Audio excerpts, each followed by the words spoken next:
Hello and welcome to The Premise. I'm Jeniffer Thompson. I'm Chad Thompson. And we are here today with Nathan Bond. He is the publisher and founder of Fair Share Publishing.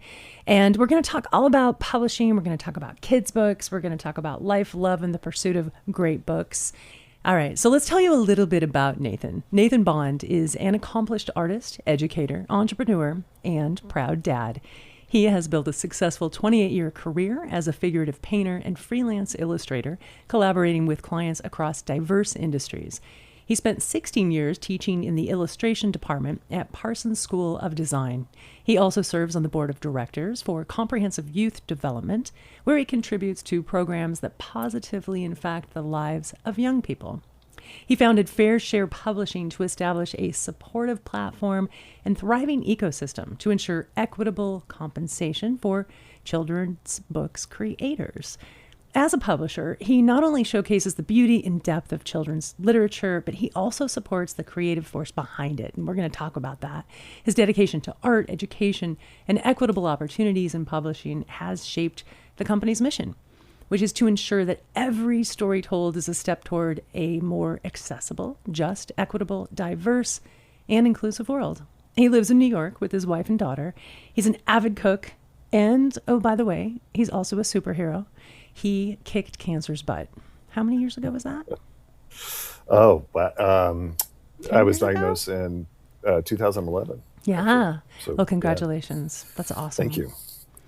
I'm really excited to have you here today because, you know, the premise really gets to the story behind the storyteller. And sometimes we don't think about the publishers behind those books who make those decisions. And I think you have a very unique story because of your model.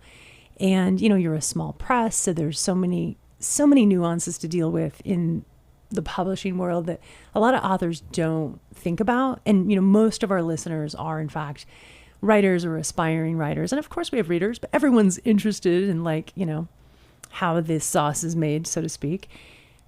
I guess my first question, you know, is why did you start Fair Share Publishing? Like, what was the, you know, impetus for going down this, what I would call pretty crazy endeavor to take on publishing? Yeah. Well, first I want to say thank you so much for that beautiful introduction. And I need to just have that as a little audio clip I can just play when I meet you people, because I sound so much better than I am in real life. So thank you very much. Those are real. That's a real story. This is your real story. You got to own it. Well, I appreciate that. In terms of like how I decided to, it was not a very straightforward path. I had been teaching at Parsons School of Design, the illustration program, like you said, and I had a lot of friends, faculty members that were illustrators in the children's picture book publishing world. Mm-hmm. I was not at the time, and actually, for the record, never have been. Right, and I always had students. Yeah, go on. Go ahead. Sorry. No. What were we gonna say? Well, and I always get that wrong. I'm always thinking that you're also one of the creators and that, you know, either writing or creating the children's book, but you really are supporting the creators, which is awesome. Yeah, that was the goal. And so I had students that graduated and have gone on and to have careers in children's picture book publishing, illustration, and it's a very challenging industry. Boy, is it. And yeah. And you know, one of my really close friends, it was an award winner, illustrator, multiple, and still would need to call me up to, we had a circle of artist friends that we would borrow money from each other. Whoever was up would lend the money to the other person. Wow, like a collective, so to speak. It was. It was great at tax time. I was the one person that had done taxes a bunch, and so everyone would pitch in, and we would buy a TurboTax, and I would file everyone's taxes, and then they would like all cook me a dinner a week, and so we would figure out ways to like trade our skills. Right. But he was, you know, as successful as one can possibly be in terms of accolades, illustrator, and he still would have his electricity shut off. Mm-hmm. I mean, twice a year. Wow. It was not like a random event. It was fairly common. And that just, was so surprising to me that there was this, um, he would call and be like, I got an amazing random royalty check this month. Or I was really hoping that I was going to get a bigger royalty check this month, like every 6 months, because it wasn't very periodic.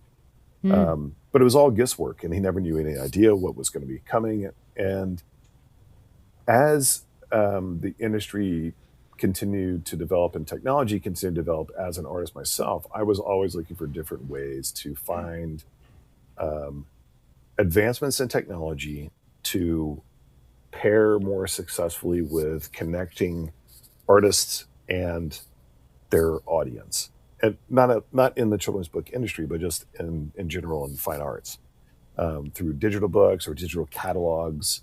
So I was one of the first artists that I knew of that actually made a digital catalog instead of a physical catalog for my art gallery shows, because those were very expensive. And so instead of $60 for a physical print catalog, you could have a $5 USB drive that had an interactive full videos and a much more robust kind of catalog for a lot less. And that was successful at my shows when I would do that. So I was always looking for these avenues and these pathways to connect artists with community in a more direct and financially accessible way. And then I had a daughter, and I started buying a lot of children's books, but I also wrote a story.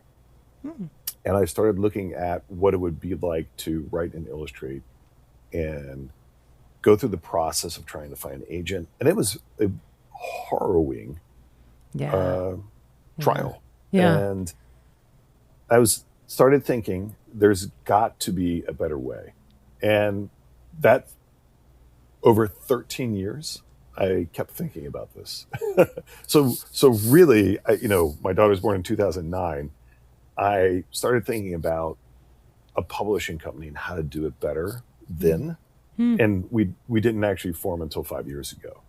And it was sort of a couple of pieces of the puzzle that I kept kind of like, oh, well, this exists now, I can do that, but there's still this problem.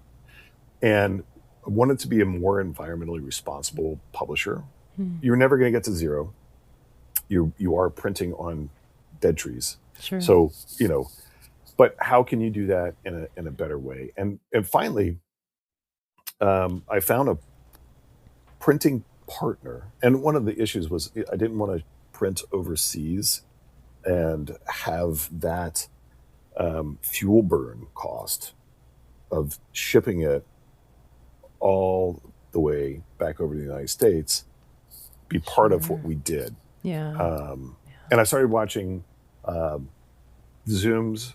I would go on Zooms with like ink printer companies and printer production companies and paper mill companies. And they were always like, why are you here? And I was like, I'm just really interested in learning about kind of like the whole ecosystem of publishing. And there were a lot of really concerning things that I heard, but a lot of, consolidation, things that were happening that happen in a lot of industries, and why costs are going up and choices are going down. But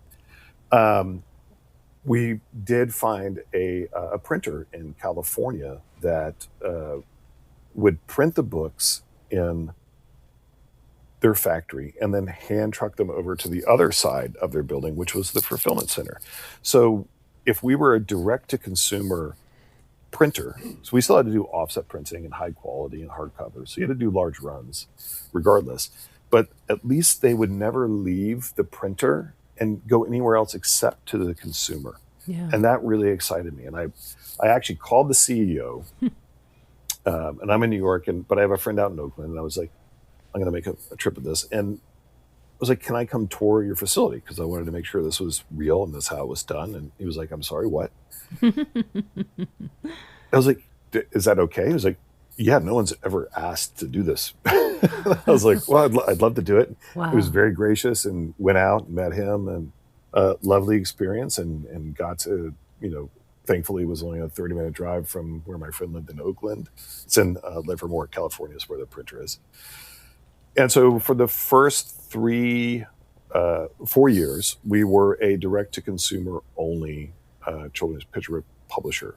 And for that particular reason of not wanting our books to have to go other places besides direct from the printer to the consumer, that allowed us to lower the cost of the shipping, so our overhead went down.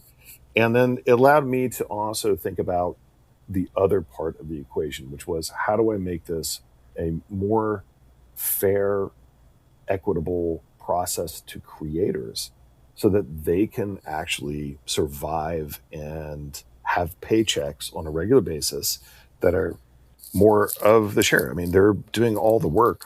It never made sense to me that the publishers take so much. And so we started with what would be the maximum pain for us as a publisher to share with them. And I came up with 50% royalty rate. And I then learned that is very, very different than the industry standard. Wildly different. I know when I read that, I was like, wait, what? And it's not just 50%, it's 50% of net. Wait, no. Yeah. It's 50% of net. It's not gross. It's 50% of net. And we did that because we wanted to be able to have really clear transparency on what all the costs were. Sure. So, a lot of costs. We have a Stripe processing fee when everyone orders from our website, and that's 1.2%. And so we take that off of the top. So all of our split we're net as well as the publisher. So our share is also net, right? So everything comes off the top first. And that's very clear. So they know all the time that the split between us and them never changes regardless of what the gross fee is. Right. And it makes it much easier for them to calculate. And so then that also allowed us by not having, so when you have a distributor, and so things are changing for us because we do have now a distributor. But when you have a distributor, you have this massive lag in your payment system. Yeah. Because they sign a contract with a bookstore has a certain period of time to sell them. They can return them after a period of time. So there's this big kind of holding period where you're holding the cash and it's just kind of floating. And you can't use it. Your distributor's not paying it to you. It's just sitting there. And that's why creators get paid every 6 months, 9 months, some people even a year. And that makes it very, very challenging to do some of the things that I witnessed as a creator in New York, which is you need to have monthly income. Yeah. And so or your electricity gets shut off. Exactly. Or you can't sign the lease. Yeah. Even because you don't have this monthly statement coming in. Yeah. And so we wanted to be able to pay our creators monthly. And by being direct to consumer, that allowed us to say, okay, we can do that. And we went a step further and wanted to be able to have them be able to see what they're getting paid. So we made for each creator a tracking page so they could see the sales in real time and thus forecast how much money they would be getting at the end of the month. If they sold one book, that's one book, If they sold 1,000, they know, and they can budget. Financial budgeting is really challenging as a creator when you have no idea what's coming in the mail in 6 months, if anything at all. So we wanted to try and take these different pain points that I was very familiar with for creators and remove them and add that transparency and clarity back into the system. And technology has advanced enough to be able to do that. It's very easy to build that kind of system. I'm not a coder, but I was able to build it out, and you find partners and you have people that are excited about the same kind of, issue. And I did hire some coders to help me with other parts of the back end and the website and stuff like that. But so that is kind of where Fair Share and its name seemed very Yeah. obvious almost. By the time I was like, oh, what should we call the company? Um, Yeah. Yeah. yeah. So You're like, oh, I know. We'll just call it what it is. Fair Share Publishing. yes, exactly. I love how there's sort of two sides to your mission, because there's the side that you want to be fair and equitable to your creators, but also you're creating this world for young people, to positively impact their lives through good stories. And I think that's really exciting. And I feel like that's something that only indie, well, maybe I'm wrong, but indie publishers are not in it for money, because there's so little money to be made in publishing to begin with. So that's like silly, but Yeah. but they're in it because they care deeply about something, and you care deeply about these two aspects. And I think that's a really beautiful thing. Thank you. Yeah, I agree with that assessment about, indie publishers. All the indie publishers I've met, and, we're both fans of IBPA, which is the Independent Book Publishing Association, which is a great organization. So if anyone's not familiar with it, I highly recommend joining it if you're a writer or creative or in publishing in any way. But Indeed. Yeah. Yeah. um, it's every indie publisher that I have met is definitely not in it for the gains. Like, we're going to make lots of money and retire early. Let's start a publishing company. Yeah. Yeah, No. that's not where that impetus comes from, it seems. But yeah, everyone has a mission, and I think that's beautiful. It's one of the great things about this community in general that I had no idea going into it would be one of the real benefits, was this really just amazing mission-driven community, which is lovely and super supportive as well. Right. Yeah. There's not ever been any sort of competitiveness in any conversations I've ever had with anyone who's an indie publisher. It's all very much, oh, you have this resource? Oh, I have this resource. Oh, let me tell you about this person. Let me tell you about that person. It's very, very communal, which is wonderful, and a real hidden gem of the industry. But it's definitely in terms of how that starts to help support your own mission, even if it's not the same of others. It is something that I was not expecting. That's been really wonderful. That's pretty cool. Yeah, that's really cool. And I can't agree more. I mean, I think IBPA has come, well, first of all, it used to be called Publishers Marketing Association. It was really an organization that was trying to figure out how to get to readers, which I want to talk about with you too, and your efforts in that regard.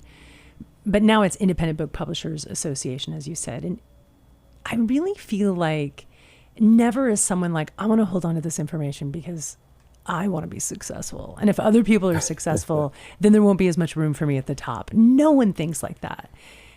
And I think it's partially because we're all realistic that no one's really going to be at the top. It's so difficult to make a lot of money in publishing, if not impossible.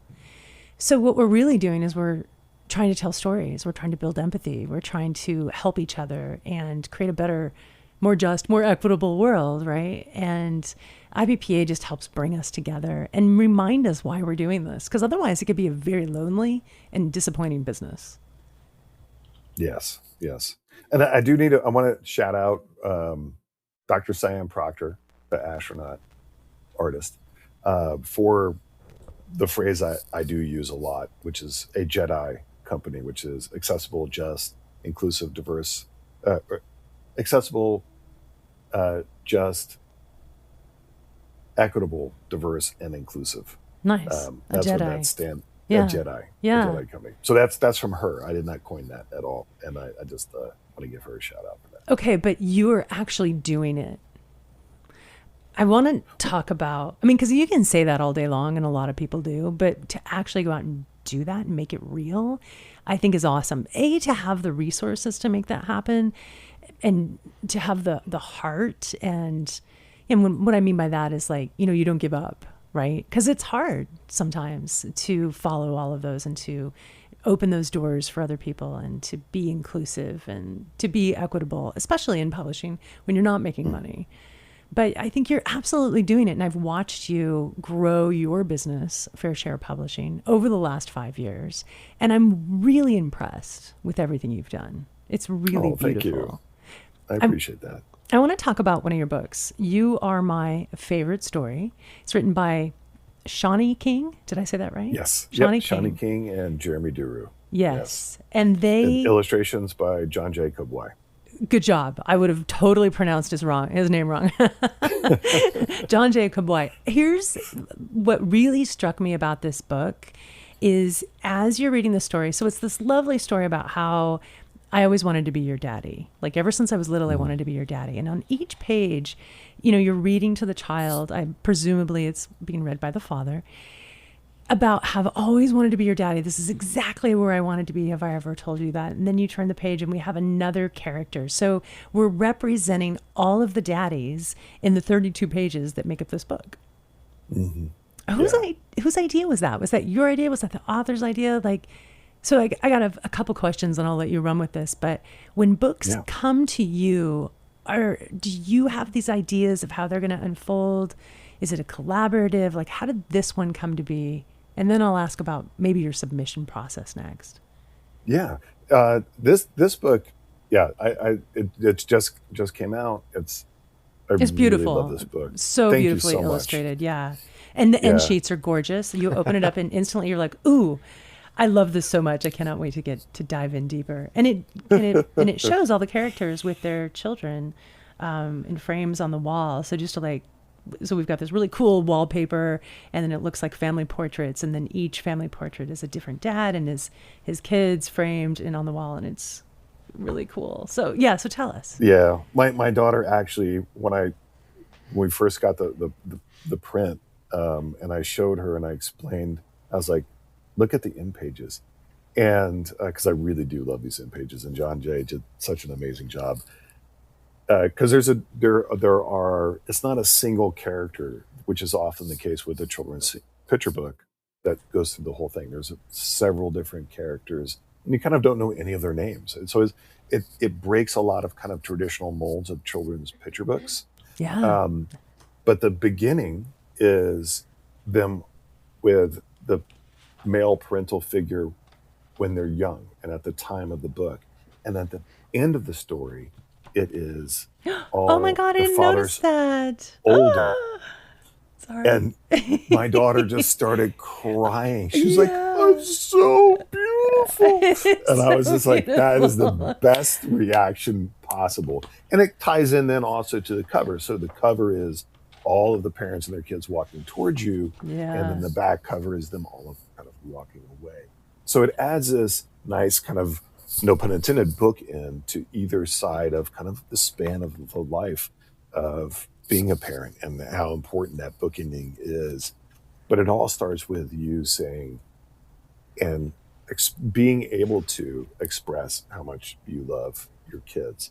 But so the how this story came to me was actually two and a half or 3 years ago. Shani King has been a published children's picture book author several times. I believe it's with one of the big five. I don't want to misquote which one it is or to give them a shout out, honestly.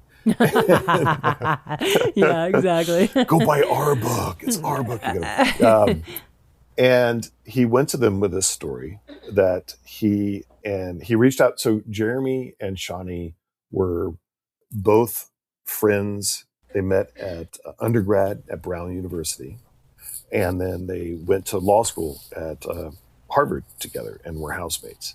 And they always had wanted to work on a book together, but they thought it'd be a law book. And they kind of went to different, they both became professors at different universities.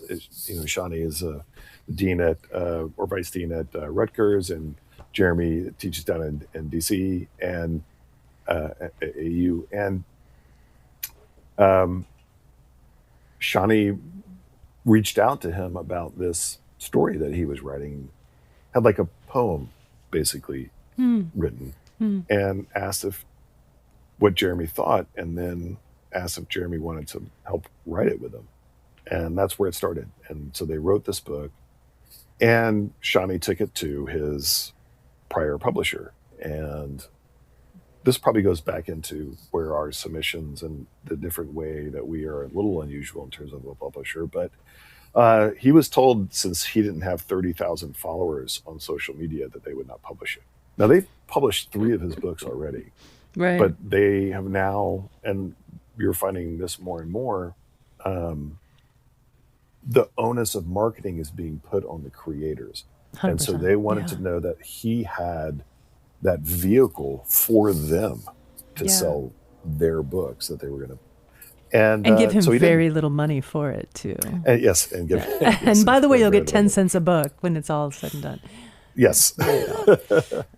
And so that started. So I know Jeremi Duru is a good friend of mine from high school.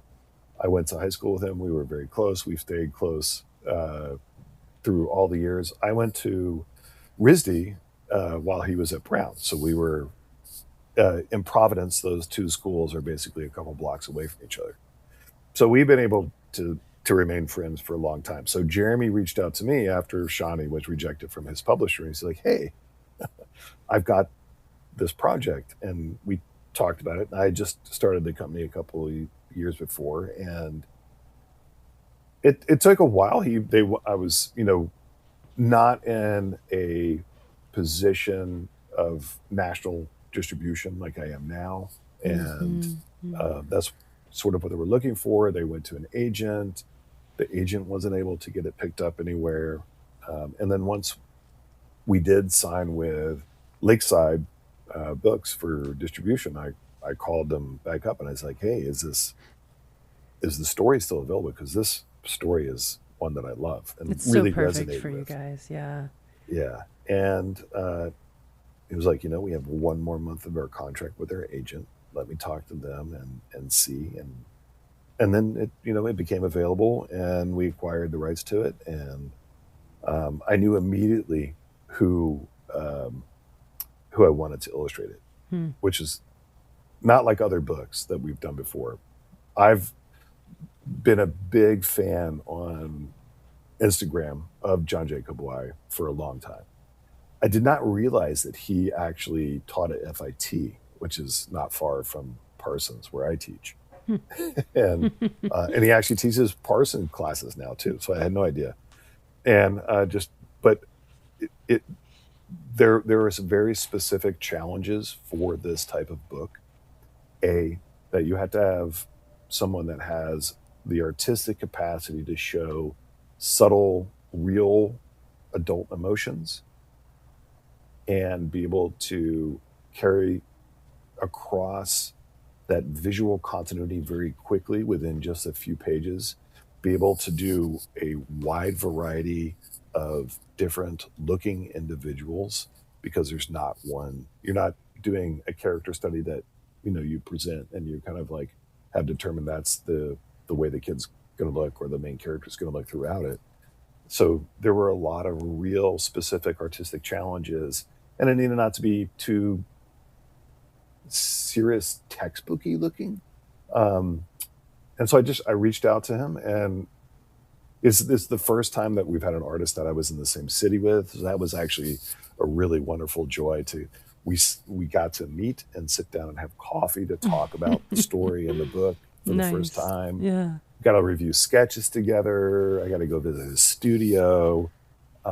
He is also a father. So all 4 of the main people involved in the production of this book, Jeremi, Shani, John Jay, and myself, are all parents of teenagers and all take that job with such extreme enthusiasm and joy and importance and dedication that we were immediately all aligned in what the potential and the importance of this book could be.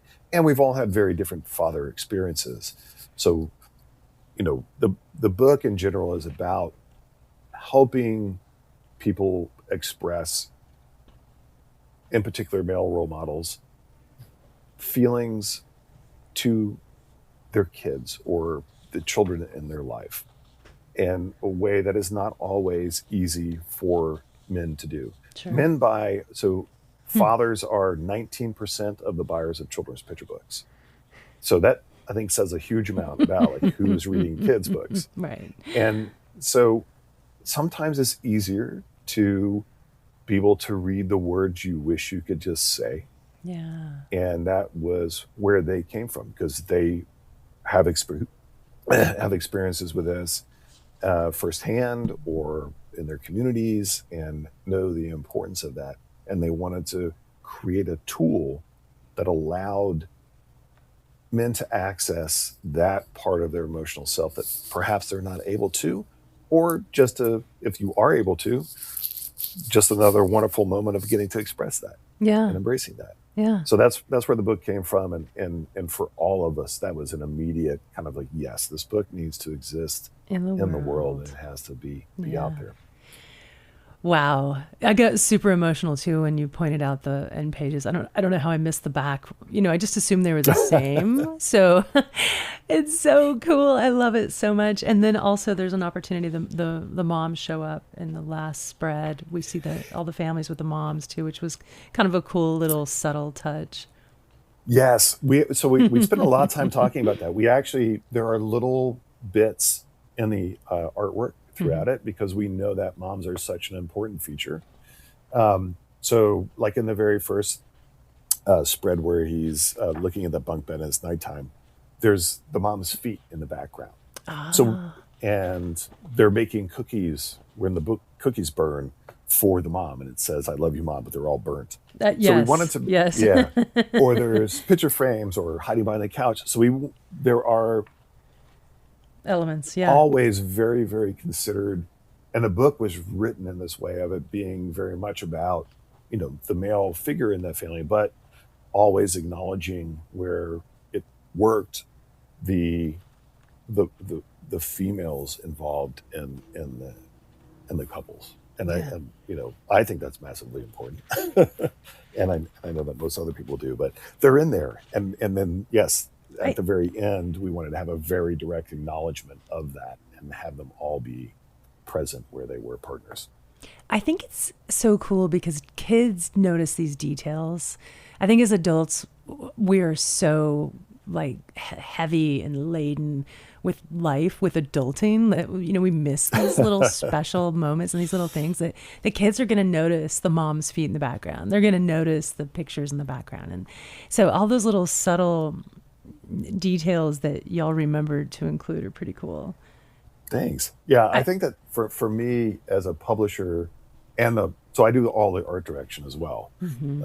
That's sort of like my favorite part, really, is getting to work with the artist and marrying the text from the author and that story and bringing it to life through another artist's voice is really exciting and wonderfully challenging and exhilarating. I remembered all the books that I really loved growing up. Oh, that's one of my questions, was what was your favorite? But finish what you're saying. I'm sorry. So many books. So many books. You can't even name them all. Yeah. Yeah. But it was always like I obsessed over the illustrations. I was very fortunate. Like I've never wanted to do anything except for be an artist and be creative. But yes, what you said a minute ago is exactly right. Kids are not reading the words. They're reading the images as they're being read. And they're extracting so much more information from that. And so I want all of our books to be sure to have all of these sort of secondary and tertiary moments, so that there's these layers, so that each time kids can come back, maybe they didn't notice them at first. It's sort of like and this goes to like one of my favorite ones is what Richard Scarry books, right? What do kids do all day? The worm. The fact that there was the worm hidden somewhere on every page was one of my favorite things as a kid. Yeah. And you could, so much detail, there's so much richness in the illustrations, but then also something that you knew you could do each time and kind of go and look for it. It's very cool. Yeah. What about your daughter? What was her favorite kids book when she was growing up? Oh, her favorite, we had a couple that she would make me read a million times, Yeah. um, and at different ages. But in terms of like straight children's picture books, she we love Knuffle Bunny, Mm. the whole series, and Hmm. part of it's we actually so Knuffle Bunny um, is illustrations and photographs. That's how it's built out, but that's Mo Williams does those. Yeah, he's Um, great. Yeah. but they're from around Brooklyn, the photographs. And so we knew those places. And so she'd be like, that's the laundromat over here. That's Where so can cool. and so Yeah. that was part of it. Like we loved a lot of us around Park Slope and things like that. And we had family that lived over in Park Slope. And so she was like, "Ah, is that?" And so yeah, that was part of what made those books kind of magical because it was this reality of her actual world Yeah. mixed with a children's picture book. So we loved those. Of course, I made her, you know, love my favorite books growing up, which was there were two. There's Corduroy. I loved Corduroy. I have that book. Oh, and then also by the same author illustrator, Norman the Doorman, which was really my favorite. Oh, okay. I'll have to check that one out. So Norman the Doorman is a mouse Oh, who's actually an artist uh, and of lives in the course that was basement of your a favorite. museum. Of course it Oh, was. yeah. Yeah, and he would give tours at night to other mice of the museum after it closed, and then he was able to enter into a sculpture contest, an anonymous sculpture contest, and he won. I And he have was to always at find odds with that. this. Oh, it's the most beautiful book. It is so profoundly like it sounds like a full on novel when I try and describe it because like Yeah, that first it's part would have been rich. enough, Yeah. but It keeps no, going. Wait. the night watchman that he's been at odds with and is always searching for the mouse and trying to catch him is the one that then brings him in. And ultimately he's like, I recognize this because he made all of his sculptures out of the mouse traps that the night watchman had set. Oh my gosh, that's And so it's like it's great. just so the levels. Yeah. So that was for me, I was like that I think that influenced me a lot as a publisher. Like there has to be levels to Yeah. books. Yeah, There has to be more than just the surface. for sure. Yeah, that's what makes it memorable and makes us want to dive in every night. Tell me Yeah. the name of So that book again. Norman the Doorman. The Doorman. Got it. Yeah. Yeah. Beautiful book. Absolutely. And the same illustration style as Corduroy. Those Right. beautiful kind of pen and ink and watercolor washes. It's just I still love outstanding. that. Yeah, that classic Yeah. look. I Very still can't cool. not cry reading Corduroy either. So Same. Yeah, yeah. yeah, such a Well, as soon as movie. you have grandchildren, you'll get to read that. You get another, I don't know how many years, 5, 10 years. We won't rush her. Yes, no, no. She's picking out colleges right now. I That's was we, going we to got say, we got some time. yeah, Yeah. yeah. But Corduroy will have his time again. Hmm. Let's talk about the back of the book. So I know that one of the things that Fair Share Publishing really leans into is this idea of Mike, and you kind of talked about it in the beginning of, not just the book, but interactive technologies. And on your website, you've got like your kids' corner. And in the back of, since we're talking about You Are My Favorite Story, there's some Hmm. QR codes. There's three: listen, learn, and play. And so, of course, I went to all three. And I was so pleased. I think tickled is the right word. When I realized Oh, that listen takes you into a place where the authors are reading the book. So you can listen to it in their voice.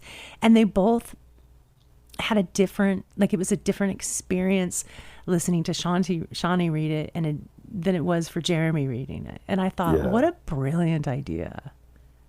Thank you. Yeah, all of our books all have those three same opportunities for Hmm. exploration past the book. Because I mean, one of the other things we wanted to do is recognize that kids are in a multimedia world, 100%. and Yeah. They're way ahead there's of us. yeah, and there's opportunities to give more to the consumer. Like, how can we give more without printing more pages? Because there is a cost prohibitive point after going past 32 pages. And so all of our books have a play, a listen, and a learn section. So in particular, yes, this was the first, well, no, there's Cranky Frankie the Selfish Shellfish also has two author readings because it's Oh, a dual, okay. it's a couple that wrote the book together, Michelle Chu and JP Pinner. And they both, when you go to the back of that book, you can scan it and you can hear both of them read the book as well.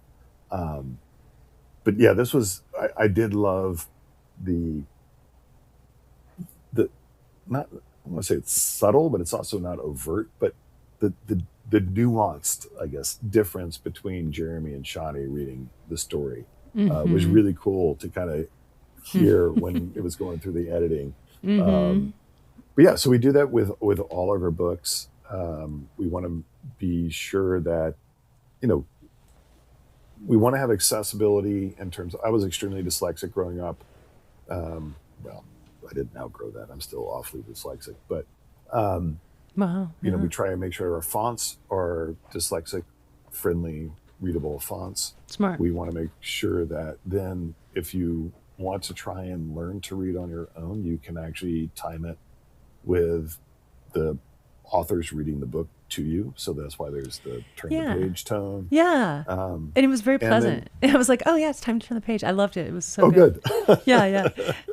I spent a lot of time fretting over that particular sound. Um, and then the play, we try and have activities so that there are things if families wanted to be able to like access to get more out of it that are also constructive in some way.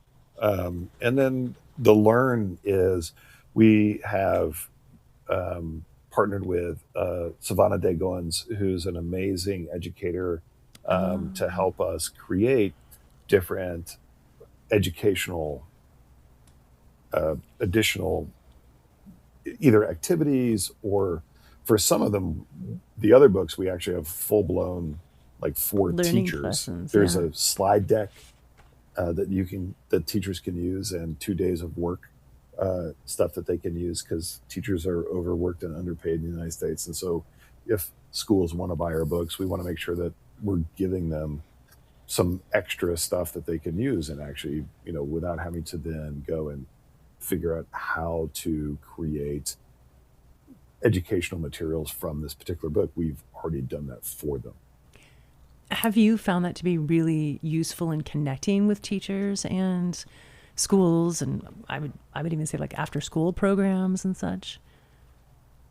Um, More recent, I mean, one of the challenges, and this is an industry challenge, is that teachers and libraries are often hamstrung in terms of where they're able to access books from. Hmm. So until we were able to have distribution of a very large distributor where they can just go and click on our ISBN and find it, it's very time consuming, and oftentimes they're not allowed to go outside of their distributor publishing Yeah. Yeah. provider. Yeah. Um, so although we had done, and this was part of my, you know, putting on a blindfold and running into publishing, um, Right. Right. was not realizing that this was going to be a big issue. But I built it all for this, and then discovered that that was a roadblock. And so I'm very grateful that we have a distributor now, so that our books can now be accessed by libraries, which are massively. And when I first tell people this, they often don't understand how challenging it is for librarians. They're so underfunded and understaffed that to keep up with what books do you have available, do you have to order a new book, is the audiobook rights running out, and which we also, by the way, we give recognize that this was something when I went to ALA with the American Library Association, recognize that this was one of the biggest problems they're facing is keeping up with and the cost of audiobook versions of books. So we give a flat, if you buy the physical book, you have perennial, indefinite, loanable rights to the audiobook version. Wow. Wow. So that libraries don't have to worry about that. It doesn't add extra costs. They Mm-hmm. can lend out a version of it to another library that hasn't bought the physical version, which is not something that publishers do typically. Um, just trying to be, you know, people are going to libraries and they're checking out books because they can't afford to buy books. and libraries are being underfunded. So Yeah. it margin wise, it's not that big for us, Mm-hmm. and it's just the right thing to do. Yeah. So that's Yeah. why we do that. So um, getting distribution has helped with that now being more accessible. So we've had bigger orders from schools since we've had distribution. So um, hopefully that will continue to be something that grows in its uh, use. Mm-hmm. Yeah. Mm-hmm. What has been your biggest challenge, do you think? As as a Money. money. Yeah. It's such a cost prohibitive industry. Yeah. Um, A lot of upfront costs. yeah, and especially if you're not trying to rip off people. Right. Right. If you want to give So them their fair share, it's like there's not much of the fair share, but here you go. yeah. Advances for are a lot, Yeah. and Yeah. publication is a lot, and I think that children's picture books fall into a very different category of publishing than the rest of it does, because you can't really do digital prints and have good quality. You have to print on a hardcover. Mm-hmm. Libraries don't buy children's picture books that are paperback Yeah. because of durability issues, which makes sense. Sure. If Yeah. anyone's ever, I've had paperback, although I do have the paperback version of Norman the Doorman, and it's beat. Yeah. My corridor is But also paperback and it's beat. yeah, And I'm an yeah, no adult. doubt. Like I never handled it as a child. I bought it as an adult and it's still beat. Yeah, still beat. Yeah, they tear up easy. Mm-hmm. And so there are a lot of really really big cost prohibitive aspects to it. You're paying for reviews and paying for advertisement, marketing, and social media, and there are so many fees. I mean, outside of just the publishing part, there's just business fees that are really expensive. Sure. Yeah. And I think that is probably that and time. Yeah. Money and time. I mean, the things that most people would say are their biggest challenges in life, I think, at this point. Mm-hmm. Mm-hmm. In terms of like finding your audience, you know, it's so hard. It's hard when you have backing and money behind it to find your audience and to get that visibility. What have you found has been the most helpful for you and your authors? Social media, Okay. without a doubt. I mean, that's, Nice. Yeah. I think that it's the reason we're still involved in it, because it is a lot of effort, Because but we it really hate is, it. Yeah. yeah, yes, we hate it, but we're Actually. all on Yeah. it. Yeah. Yes, I'm there, but I don't want to we're, be. But yeah.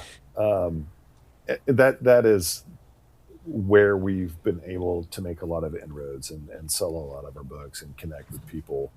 Um, it takes constant effort, and I fall behind all the time. And I am our company's social media manager. So as a company, and I get asked this a lot, like how many employees do I have, et cetera. We do everything is 1099s. We have a lot of freelance. We don't have, because of how limited books we release each year, we don't have a constant need for any one particular person, and each book is a different illustrator and author, and has different needs. So everything is, we have our education specialist, but that's per book that we hire Krishana for, and we have our person that does our audio editing, and that's per book. We're just too small to have employees, so everything is mostly done by me, I gotta, unfortunately. I gotta tell you, I'm really impressed with your Instagram account, which is, for our listeners, Fair Share Publishing, and you should definitely follow Nathan Oh, thank and you. Fair Share Publishing. But when I look at it, I see you. You've done such a great job of putting out what feels like really authentic content, but it's very visually appealing as well. But also, like the one where you were talking about rejections, like reasons why you might be rejected by a publisher, I thought was so helpful for aspiring authors. It's like, okay, here's what's really happening behind the scenes. So like try not to take it personally and keep trying, keep going, you'll get there. Like I found that to be so awesome. So you're not just promoting books, but you're doing good for, creators, which has always been your impetus to begin with. Thank you. That means a lot to me. That's how that comes across, because that is how I mean it. Like we, I want to be. I mean, I love being a teacher, and I Mm-hmm. mean I'm now at 18 years at Parsons, and um, it brings me great satisfaction to get to share creative process and ideas, and Mm-hmm. it's an exchange in the classroom. I always think of it that way.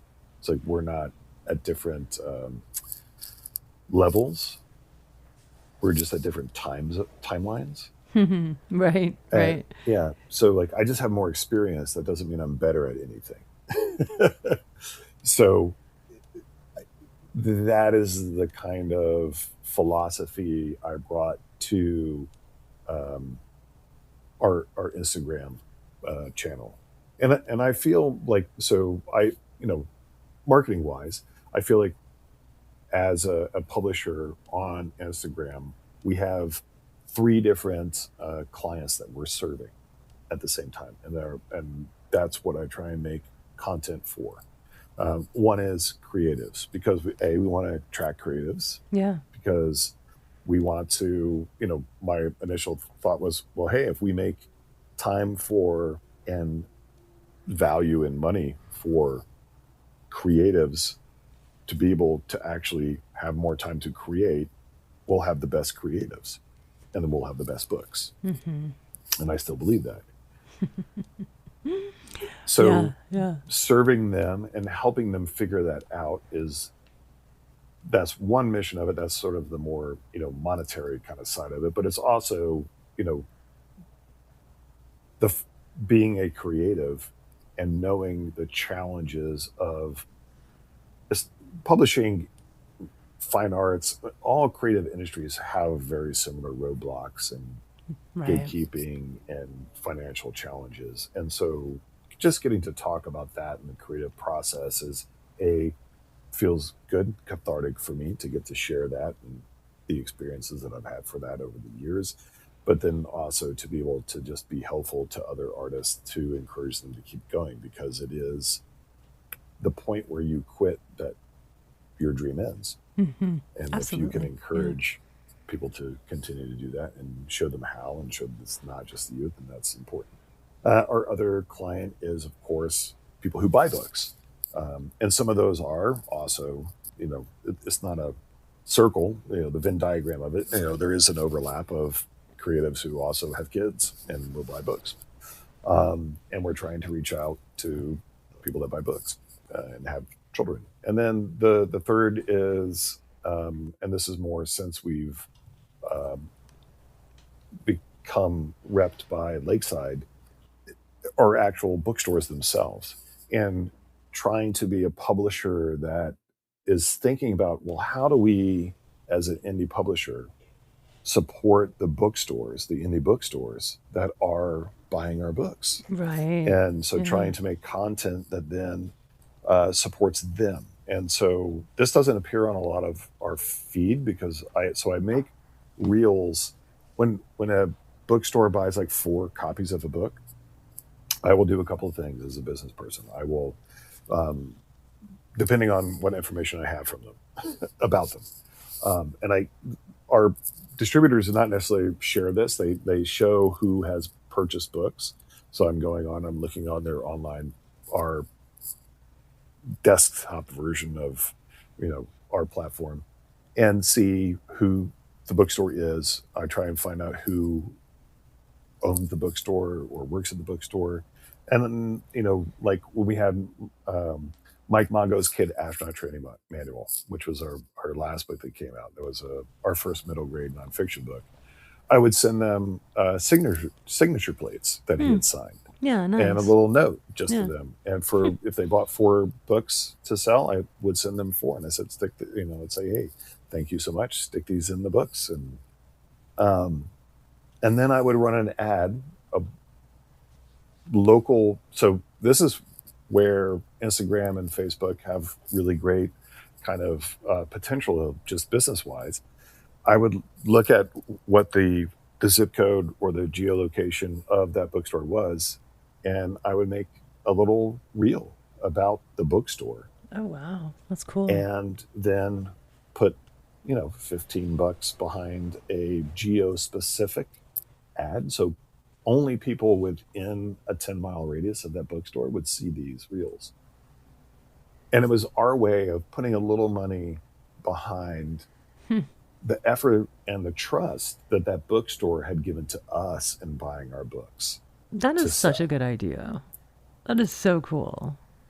Did, Thanks. did they reach back out to you and say, "Hey, we saw you did this. Thank you"? And One or two, yeah. but what's been really cool actually is that like people from the community will comment on the post, and they'll be Mm. like, "Oh, we love this bookstore.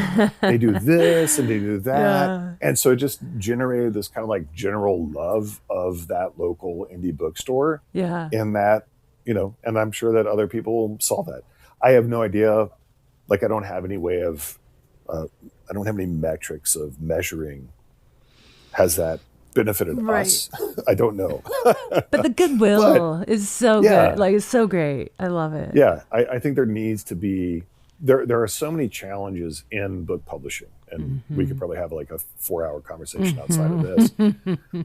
But the partnership between indie publishers and indie bookstores, I think is one that needs to be more robust and more. I would love to see IBPA have booksellers also, like have a dual meeting maybe with booksellers, Yeah. because we're all in this all together, and we are sort of fighting a common foe.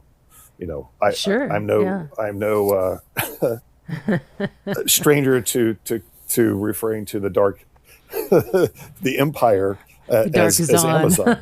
Yes, yes. So I call that out a lot, and there's a lot of issues with Amazon and Hmm. the practices that they have and the damage that's doing to creatives and bookstores both. Yeah. Yeah. We only have a couple minutes left, but I'd like to ask you about your submission process. If someone is interested in submitting a book, what should they think about first before jumping in and submitting? And, what are you looking for, and how does that work? Yeah, absolutely. So we have 2 different sections for submissions. One, we are continually accepting artist portfolios. So we will always, and so when you go on our website, there is a section about submissions, and it has a very clear kind of outline of if you're submitting a manuscript or if you're submitting your portfolio. We're always happy to look at portfolios and add them to our database. So then when we have a project, and we try and do a lot of outreach projects and different things, like we've done stuff with SCAD students, and we have a project coming up where that's about to come out, this month, where we did micro stories, and we actually reached out to the community on Instagram Mm. to get both mini manuscripts and then illustrators, and then pair them together and paid them. And Mm. then we're just going to release them as little micro stories. It's sort of like a serial kind of thing, trying to just, play around with how publishing can change and evolve with what's happening in terms of social media and how that media is consumed. But for manuscripts, we typically open once a year for a manuscript submission, because those are a lot longer to go through, because you have to read them and really evaluate them. And so we typically, right now, we are closed for submissions for manuscripts. But once they open up, we always make an announcement on social media about that.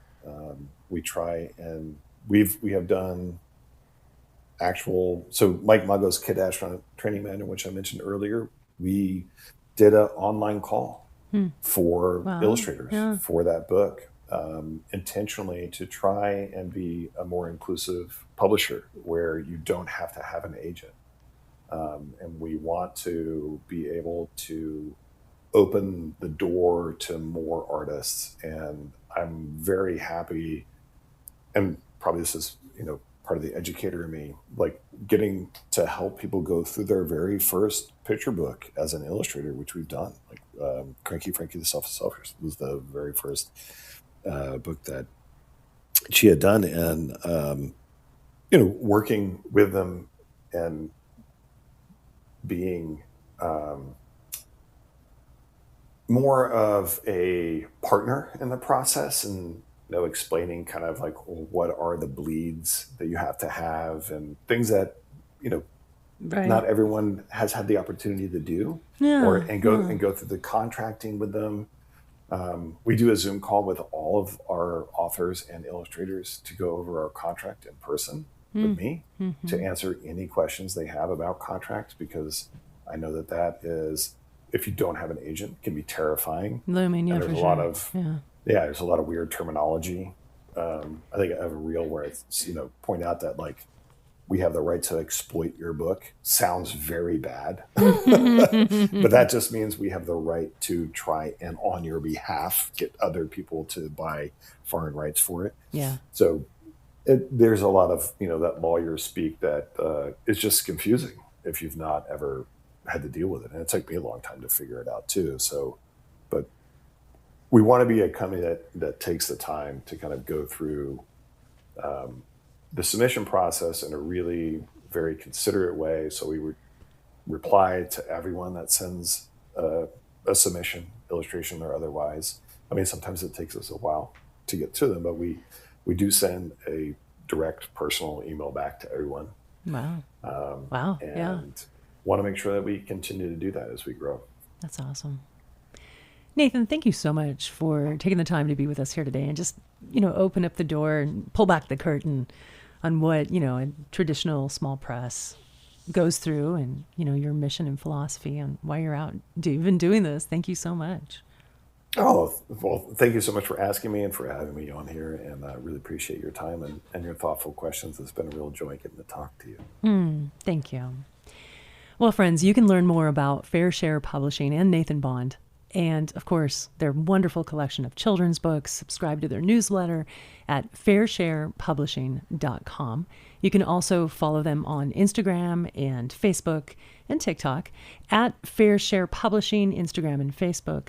And your TikTok handle is, what is your TikTok handle? I believe it's Fair Share Publishing as well. It's all you can find at Fair Share Publishing everywhere. This has been another episode of The Premise. You can visit us online at thepremisepod.com. And listen, I have a favor to ask you. Be sure to subscribe, rate, and review all the podcasts you like. It really helps us get the word out, and it helps people like Nathan get the word out about Fair Share Publishing and make the world a better place. You can follow me, if you like, on Instagram and Facebook at Jeniffer Thompson Consulting. And of course, you can follow me on Substack now at Jeniffer Thompson. Until next week, thanks for listening. Goodbye.